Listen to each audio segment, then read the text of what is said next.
In the past week, the Chicago Bears have made some signings in free agency. Some of them have been good, others have been, for lack of a better term, pretty bad. And on today's episode, I'm going to go through all of them and give my opinion on the state of the Chicago Bears after 1 week of free agency. Let's talk about it.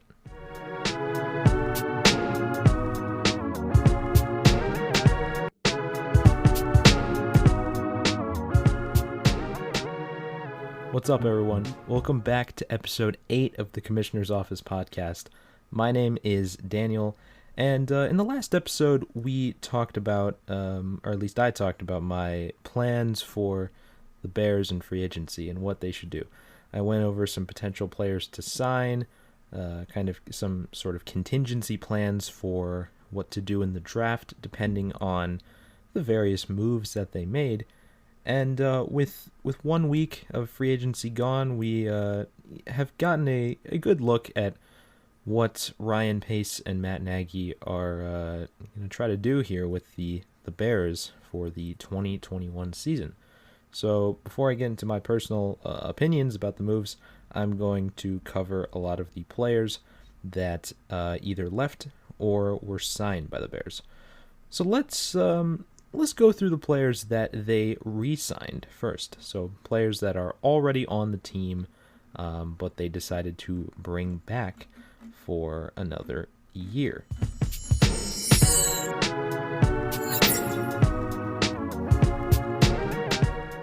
All right, so if you look on the Bears website, now just a little disclaimer, a lot of signings are not actually confirmed by the team that signs the player until maybe a day or two after a reporter will break the story.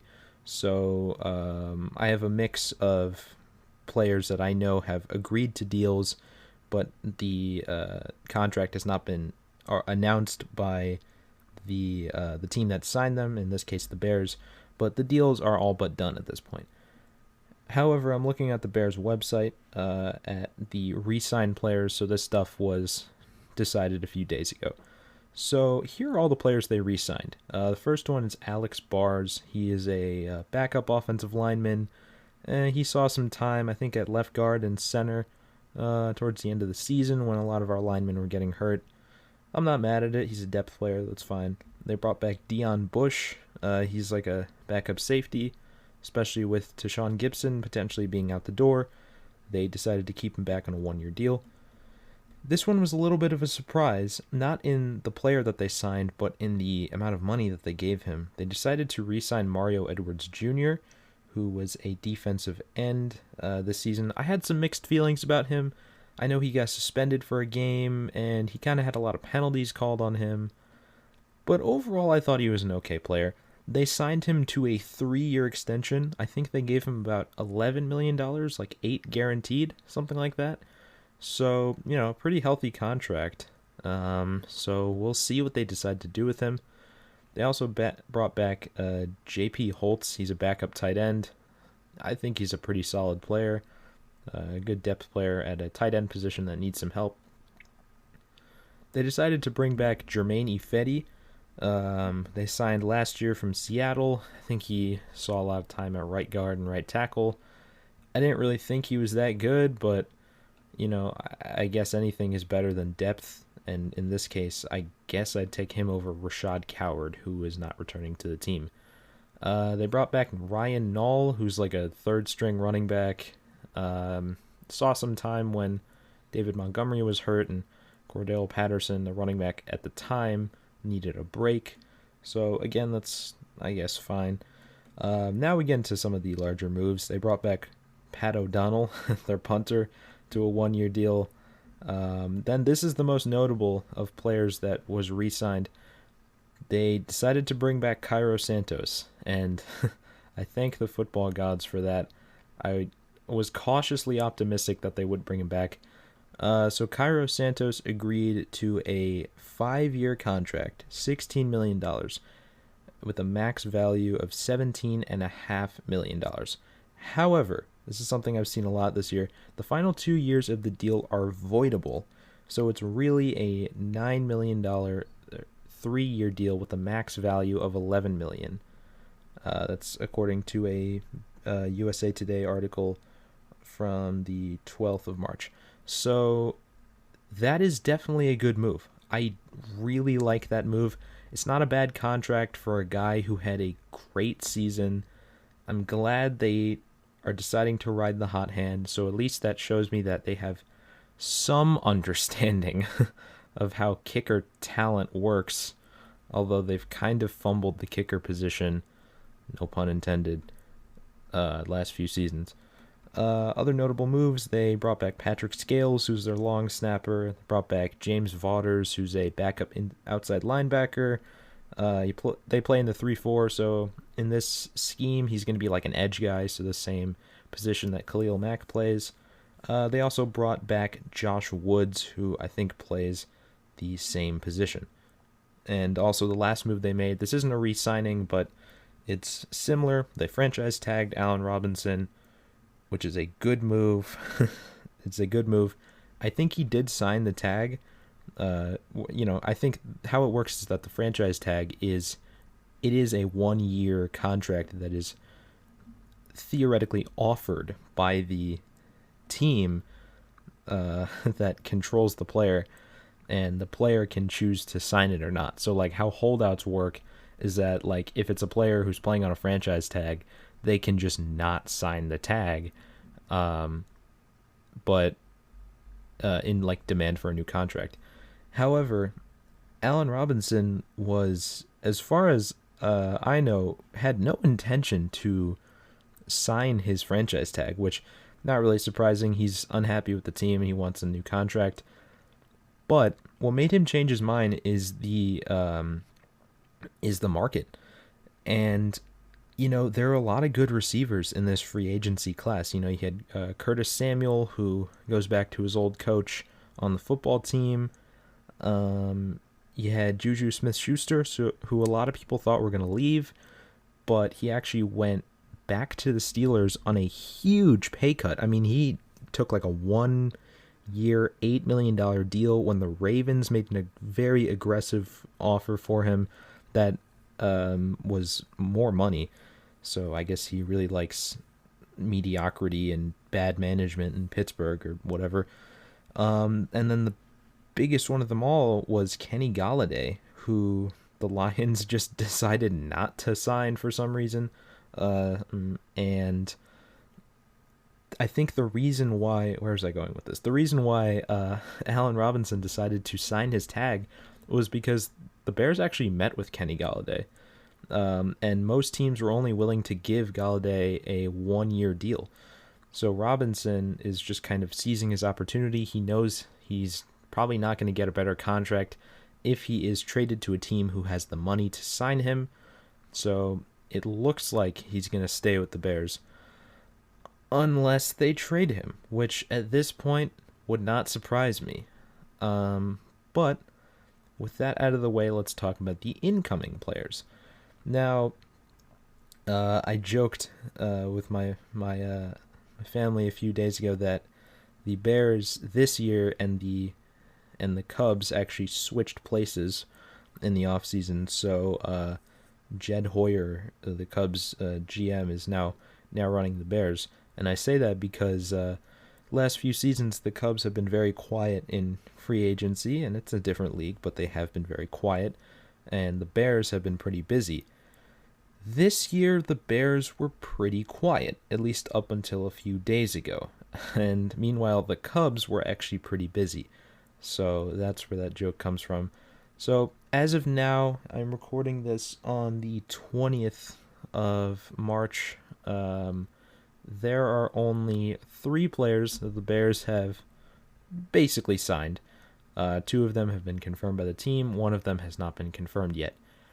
The 3 players are, number 1 is Angelo Blackson. He's a defensive end, played for the Texans and the Cardinals last season.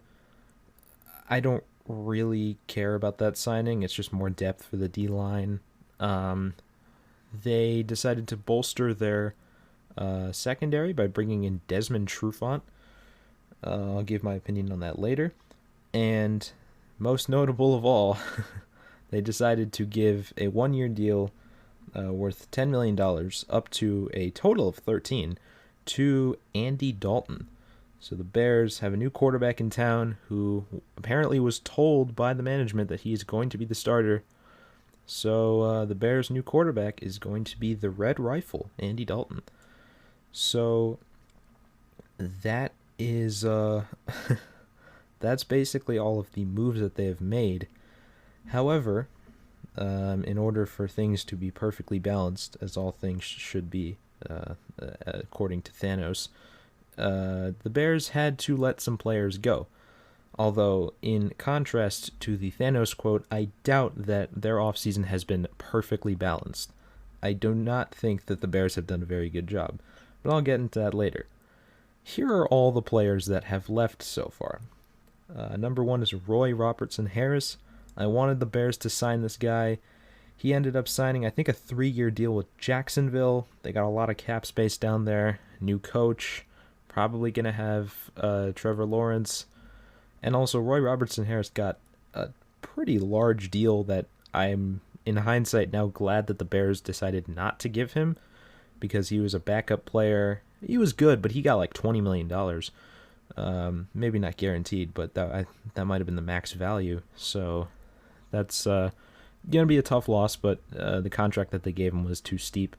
Next one is Brent Urban. I really like this guy this year. He was really good, especially in filling in for Akeem Hicks when he was hurt, and Eddie Goldman, who opted out. He decided to go down south as well. He went to Dallas on a 1-year deal. Dallas really needs interior line help. It's a pretty good signing. Another one who left in free agency is Mitch Trubisky, the MVP. Decided to go back up Josh Allen in Buffalo. I think 1 year, $2.5 million is what he signed for, which I don't know. I have mixed feelings about that from the perspective of Mitch. I think that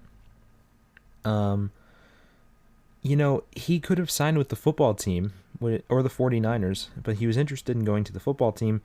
And if he did, he probably would have been the starter. But he's going to Buffalo to get some experience from a good quarterback in Josh Allen. So I guess it's not that bad. But if he really wanted to play more, I guess he could have gone to somewhere like Washington, who has a big need at the quarterback position. Now, there are a few players that may leave or have been released, but not into the market yet. There are 3 main players. So, the first one is Tashawn Gibson. His contract expired this season. He very well could go back to the Bears, but he also could not. I think he's an unrestricted free agent. Also, the Bears had to get under the cap, and this one player had a $20 million cap hit, so not very cheap, but they cleared up $10 million by releasing him when the new league year started. And that player was Kyle Fuller. The Bears decided to release their Pro Bowl corner, their lockdown corner, who they stuck with for like 7 years now, because they needed to clear up cap room for Andy Dalton. It's a tough move, and I'll talk about that later. Also, another guy who could be out the door. This surprised me as well, but considering the other moves that they've made, it also doesn't surprise me in the slightest. Akeem Hicks could be out the door as well. Now this one, again, I'll talk about it later. It makes a little bit more sense. He's over 30. He's got a large cap hit. He needs an extension. Word on the street is he wants a lot of money. Now, they have not released him, although they could, but they have given him permission to seek a trade. Now, knowing how trade value works for this type of player, Pro Bowl interior D lineman over the age of 30, the Bears, if they wanted to trade him, would probably not get that much out of him. I know it sounds kind of weird, but there are a few things. The Bears just aren't good at trading away people. They just aren't, like, they undervalue trading their own players away, but they overvalue trading for players. So I think the most they could really get out of him Akeem Hicks is a 4th-round pick. That's my opinion. Maybe someone's going to overpay. Cowboys gave up a 1st-round pick for Amari Cooper, and no one thought that was going to happen. So that is all of the moves that the Bears have made in the last week. Obviously, things could change depending on when my listeners are listening to this. By the time this episode is uploaded, they could have, traded for, I don't know, a revived version of Sid Luckman. I don't really know at this point. Those are the moves that they have made. And let's dive a little deeper into the plans for the upcoming season for Chicago.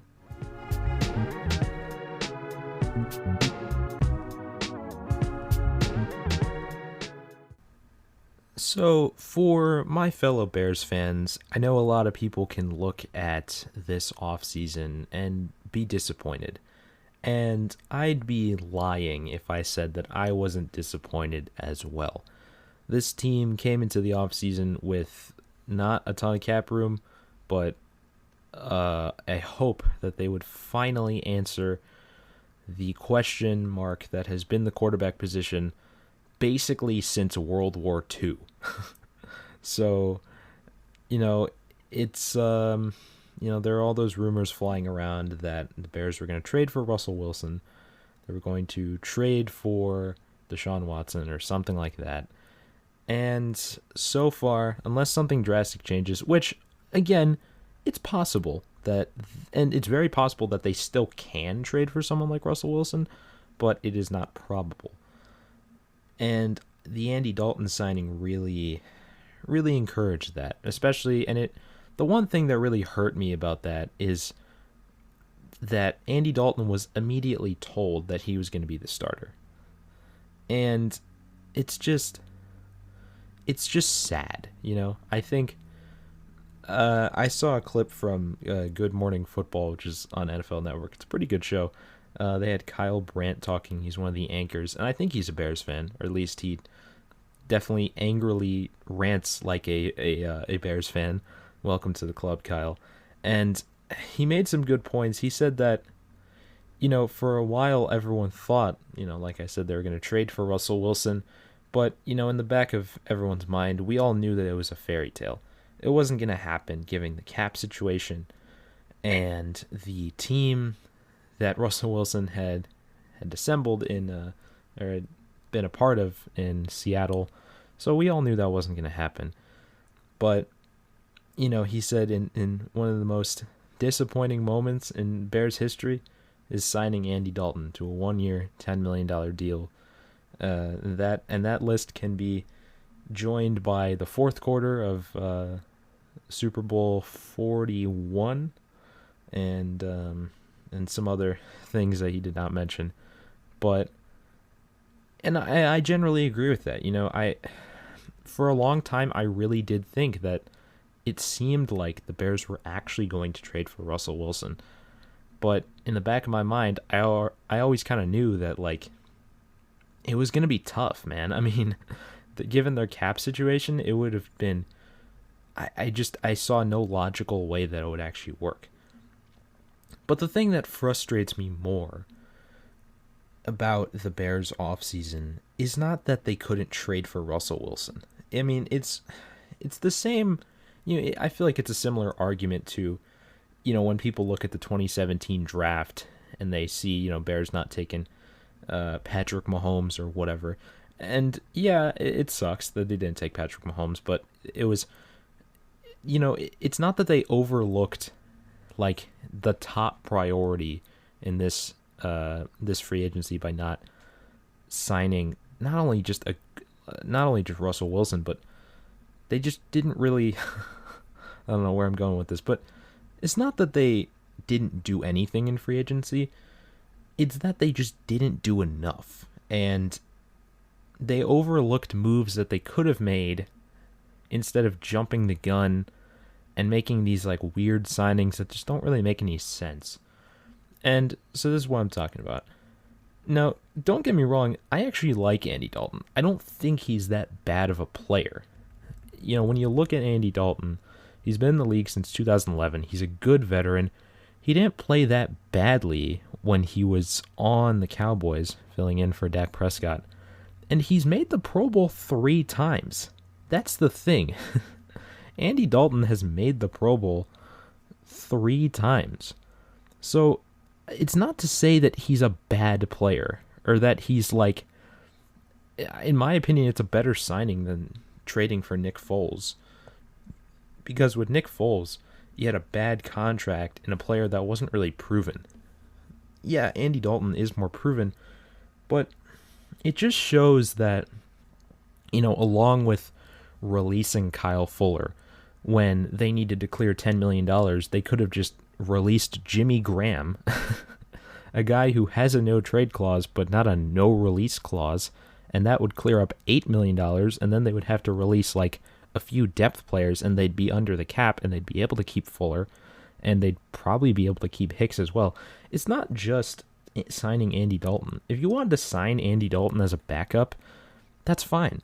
If Seattle really said, John Schneider, the GM of the Seahawks, really told Ryan Pace, look, we're not going to trade Russell Wilson under any circumstances. He's unhappy with the team, but that's something we have to fix internally. So you can give me 7 first-round picks and Khalil Mack and your firstborn child, and we still won't accept him.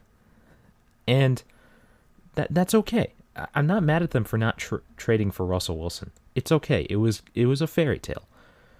But signing Andy Dalton and then releasing Kyle Fuller just to get under the cap when you could have done more for a little more effort but reap the rewards of doing it. It just shows me that Ryan Pace, the GM, and this could potentially lead up to Ted Phillips, who I think is the CEO, it just shows that they lack one thing that the rest of the Bears have but are being held back from. And that is a drive, a real drive to do anything to win. And, unlike a lot of Bears fans, I actually think Ryan Pace is a talented GM. I know this is something that I could, be I could be murdered for. You'll find me in Lake Michigan in 3 days, but no. I think you can't deny that Ryan Pace has made some good decisions as GM. I think that's something that a lot of Bears fans overlook. It's like, yeah, I know he kind of fumbled the quarterback situation, but this man has drafted David Montgomery. You have Eddie Jackson, Adrian Amos, Roquan Smith. He saw the talent of Danny Trevathan. I mean, he didn't draft Kyle Fuller, but you have Jalen Johnson. He, signed Akeem Hicks. Like, you have all of these players. He got Allen Robinson on the team, I mean, he has James Daniels, Cody Whitehair. Like, the list goes on of just solid players that he has either drafted or signed. You can't, and he also traded for Khalil Mack. Like, you can't say that Ryan Pace has done nothing. I know he's not the best GM, but he's also far from the worst. I think it's something that the Bears fans often can get caught up on because they look at teams like the Chiefs, they look at teams like the Packers that are pretty well run and they have superstar players. But you also have to remember that the Bears are both. Ryan Pace is not that horrible of a GM compared to other teams. And the owners are actually pretty good compared to other teams as well. I mean, I know everyone hates the McCaskies, and I don't like them a ton, but, at least they're not Dan Snyder. At least they're not, Stan Kroenke. Like what would Bears fans say if George McCaskey tried to, move the team out of Chicago because there was more funding or something in like St. Louis? Like, you would hate them, right? But they don't do that. Like, I understand they don't like the ownership, and I think the ownership has made some bad decisions, and Ryan Pace has too, but it's just, that's the most frustrating thing about the Bears, is the fact that their ownership should be experienced. their general management should be fairly talented and have shown flashes of being good at their jobs. But they just seem to lack the drive and the urgency to really try and assemble a winning franchise. They seem like they're too settled on just the fact that they're going to go 8-8 every season. Remember when everyone was kind of confused when Khalil Mack said, 2 seasons ago that he feels a massive sense of urgency to win a Super Bowl, even though he's still got 5 years of productive play left? That's the mentality that I want the Bears management to have. And for a while I thought they did, but this offseason just completely changed that. Say what you want about Matt Nagy, and I definitely have on this show. I don't personally like him as a coach, but that guy is a respectable locker room personality, and he at least has the fire sometimes, most of the time, to, get his team in shape to be competitive. That's the thing I've always respected about the Bears, especially the last few seasons. I understand Matt Nagy's scheming is kind of bad, but the team has not really gotten blown out that much. Or at least when they have a bad half, they come back and they have, a better second half. I don't see that same firepower from general manager Ryan Pace and Ted Phillips, and especially the McCaskies. It's disappointing. it's disappointing. You want to know why that 2018 team was so good? It was because not only did they have momentum of trading for Khalil Mack, a young quarterback in Mitch Trubisky, an amazing defense that rivaled 2006 and 1985, and they had the heart to play through that entire season and got heartbroken on a missed field goal. That team had the passion and the drive to win. The 2019 team and the 2020 team just haven't had that same fire, and it starts at the top, in my opinion. Now, I'm not going to say the McCaskies need to sell the team or anything. I don't really know what to say for that.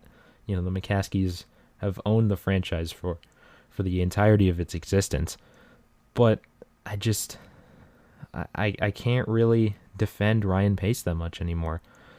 With the way that he conducted the team during free agency, it's very tough. You want to sign Andy Dalton? That's great. He's a good quarterback, and if he has to start for a few games, that's okay. But immediately telling him that he's the starter and implying that you're probably not going to take a quarterback in the draft because you still have 2 other quarterbacks on that roster, and Nick Foles, and you have Tyler Bray, who's the third string guy. It just, I don't know. It just shows that, Ryan Pace is ready to settle. He really doesn't seem like he wants to be the best, because I'm sorry, you're not going to embarrass yourself with Andy Dalton as your starting quarterback. You're not. He's a good player. But A, if he gets injured, you're screwed because Nick Foles doesn't work with the team. And B, even if Andy Dalton does have a good season, not even an insane season, but a good season, you're still not going to be that good. I just don't see the Bears going to the Super Bowl with Andy Dalton as their starting quarterback. He didn't win a playoff game in Cincinnati. And that, you can make the argument that certain Cincinnati Bengals teams in the 2010s were better than the current Bears team, which I personally disagree with, but, whatever. It just, it's frustrating as a Bears fan, Another thing that I kind of took away from the statement from Kyle Brandt on TV a few days ago was he said that he's talked to Bears fans who literally have expressed concern that they will never live to see a good Bears quarterback, and not even Aaron Rodgers or, Drew Brees, he said, but just like Matthew Stafford or Baker Mayfield. And, Andy Dalton, I just don't think is that guy. I mean, I just, and for anyone who thinks I'm exaggerating or Kyle Brandt was exaggerating, it's true.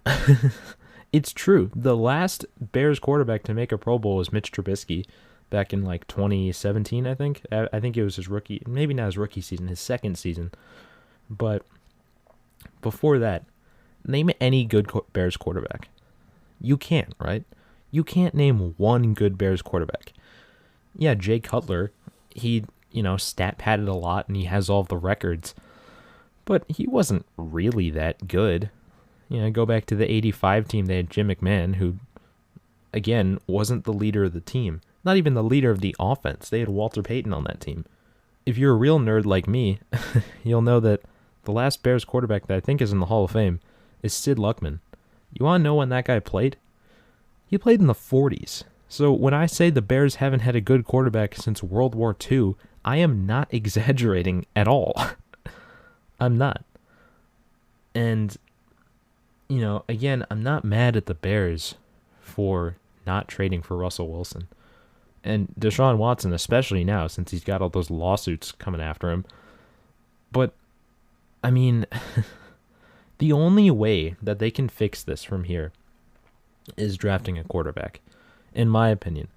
That's the only way that they can fix the mistakes that they have made. I mean, for one, what they can do is they can release Jimmy Graham and try to sign Kyle Fuller back, but, it's just the Desmond Trufant signing kind of sealed his fate. And the frustrations of, the Bears this free agency doesn't even start at the quarterback position. It reflects on the entire team.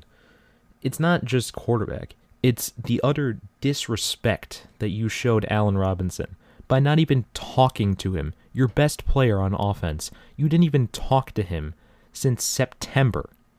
The only reason he signed his franchise tag is because he made a smart business decision that he saw that the wide receiver market was trash and he wanted to stay on the team when he really doesn't even want to because you've neglected him. It goes further than wide receiver. It goes to the other side of the ball. Kyle Fuller, you're probably one of your more experienced players on defense and a Pro Bowl cornerback. You just release when you get into the first bit of cap trouble. Akeem Hicks, the centerpiece of your defensive line. He wants a new contract. Before you even start to negotiate with him, you are probably going to release him. What message does that send to other young players like David Montgomery and Darnell Mooney and Jalen Johnson? The second they demand a large contract, not even a large contract, just a contract that fits their, tier of talent, that they don't deserve it and they can just be released because there are other teams who are willing to pay them.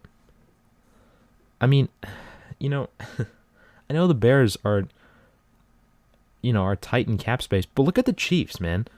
Look at the Chiefs. They have you beat at wide receiver, tight end, quarterback, safety, all in positional talent. They have the best quarterback in the league. They have arguably the best receiver in the league, the best tight end in the league, one of the best safeties in the league, and they still had room to sign the best offensive lineman in the entire free agency class. Think about that for a second.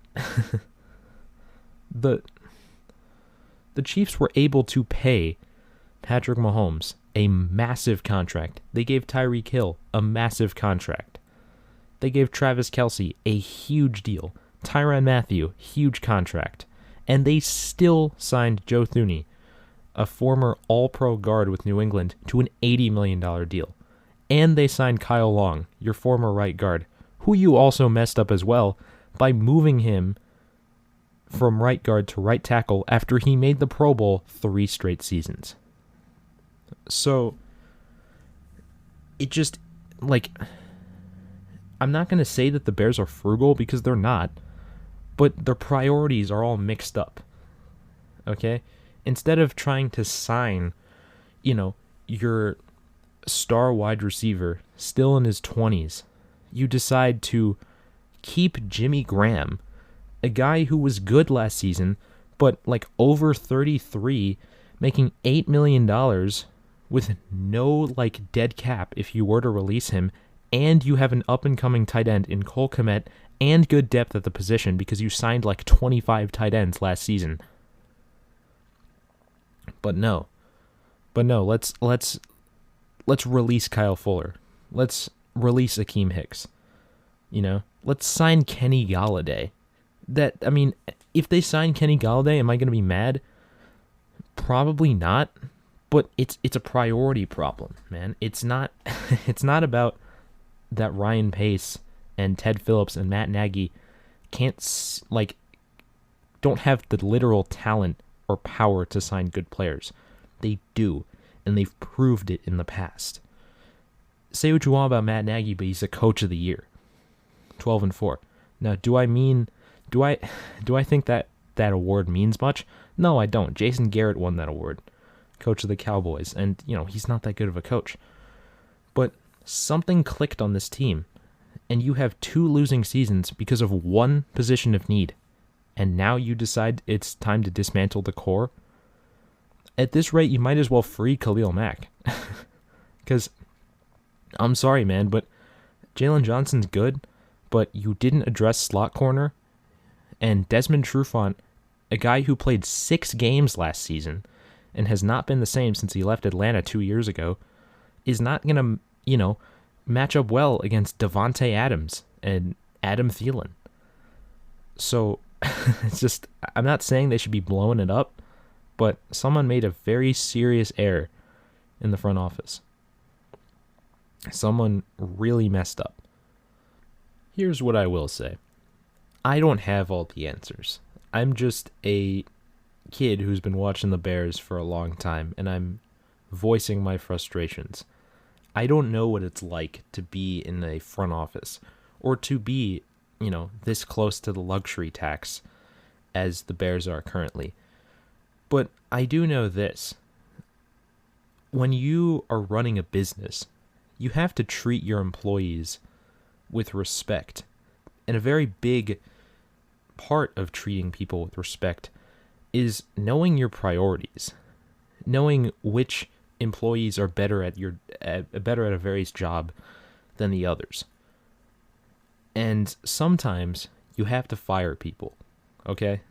Sometimes you got to move on from people who are too old or are making a lot of money. And, with the current front office we have in Chicago right now, I'm not confident in their ability to recognize who to fire, who to pay, who to draft or sign. I'm not confident in the way that Pace and Ted Phillips conduct themselves. I'm just not that confident, man. And it's frustrating because I know they can do it. I know that the front office can forge a good team. That's what's so great about the Bears. I know that front office hasn't been there for 100 years. But the Bears have had some great teams, especially in the last 20 years. They've had some good teams. And I know they haven't been able to win a Super Bowl since 1985. And no, Chicago sports fans will never stop talking about 1985. But you have to remember what made those teams so good.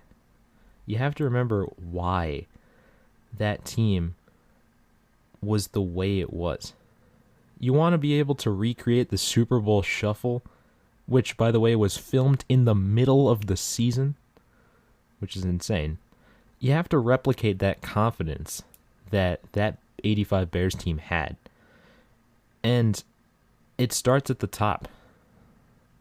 The Bears just have portrayed a sense of false confidence. For a few years now, after the playoff run in 2018, And it's spreading to the players. And we start to see signs of the players being frustrated. So you have to replace the false confidence with actual confidence. You have to acknowledge the problems on the team and fix those problems while making sure you know your strengths as well. I'll leave you with this. Ted Phillips is the CEO of the Bears. So he's not the owner. The McCaskies are the owners. But Ted Phillips basically does what most owners do, or some owners. Ted Phillips has been on the team since 1999. And he's been at the same job since 1999. So that means he's hired Ryan Pace. He has indirectly hired countless head coaches. And who knows how many players he's drafted. Who knows how many times he's, put his own opinions on the work of the scouts and tried to draft, people. I think for the Bears to succeed, the best way with the current core they have to do is you got to start at the top. We know that the team is good. We know that it's capable of winning.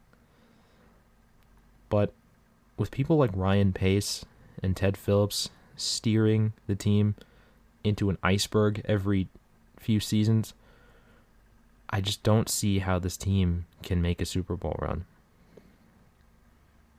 Something to think about.